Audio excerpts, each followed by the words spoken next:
The Grand Magic Games is Fairy Tail's best arc, with countless incredible moments. But that doesn't mean it's perfect. There are a few times it dropped the ball, and in this video, I'm going to cover the 3 biggest changes that would have elevated that arc to an even higher level. Let's see if you agree. First, if you watched my last Fairy Tail Fix-It video, which you should after this, we'd be incorporating that here, only I'd tweak it a bit after reading some of the comments. When Acnologia wipes out Team Tenro, I'd extend how long they're gone for another 6 to 10 episodes, in that time covering the grief the remaining guild felt. I'd also include more on the rise of Sabretooth as part of it. Alongside Twilight Ogre, Sabretooth would play the role of antagonist of those episodes, becoming a huge problem for the Fairy Tail Guild with their ruthless attitude and lack of morality. Not only that, but a lot of attention would be placed on how their power drastically exceeds the other guilds. I'd show this by actually showing them dominate the prior Grand Magic Games by their point totals. This would raise the stakes of the current Grand Magic Games because we'd see how powerful they are ahead of time, giving them a proper build, while also giving us real investment into hating them early on for how they treated the remaining members of the guild. Having this extended introduction and build-up would make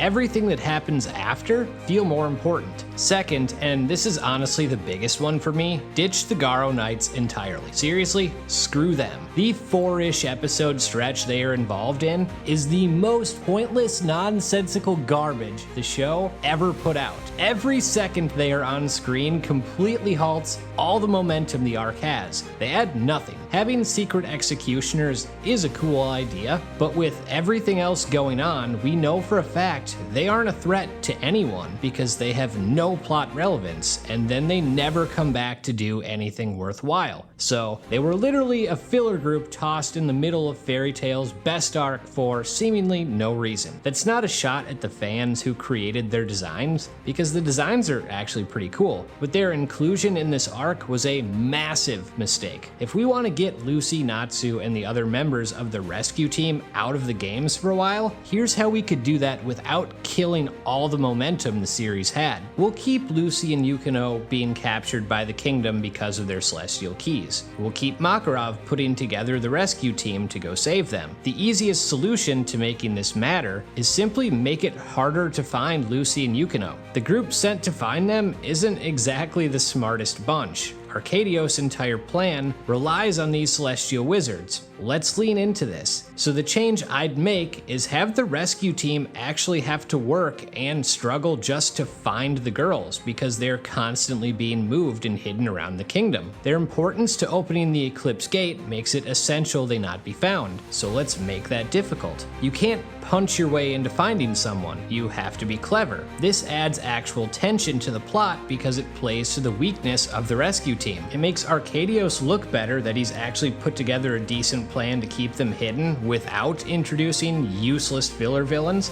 and also stresses you out because the clock is ticking until the Eclipse Gate opens. Plus, this gives an opportunity for Mira to do something other than strip for the crowd. After some initial failures, let her take the reins, and as the smartest of that bunch, they can begin to make progress on finding Lucy and Yukino because of her. We already have plenty of action going on back with the games. Adding a psychological battle between the rescue team and the kingdom adds contrast to the arc, while also being a legitimate challenge that needs to be overcome. Then you can have future Lucy assist Mira and be the reason that they succeed. I know I said 3 things, but I'm gonna give you one other bonus change I'd make because it kind of ties into some of these, and that would be making Raventail a bigger threat. I have 2 thoughts for how to accomplish that. First, have them actually compete until the end instead of having Fairy Tail win in a clean sweep. Have Raventail go out of their way to keep targeting Fairy Tail members in the final event, costing them members by using dirty tactics. Because no one really knows anything about them,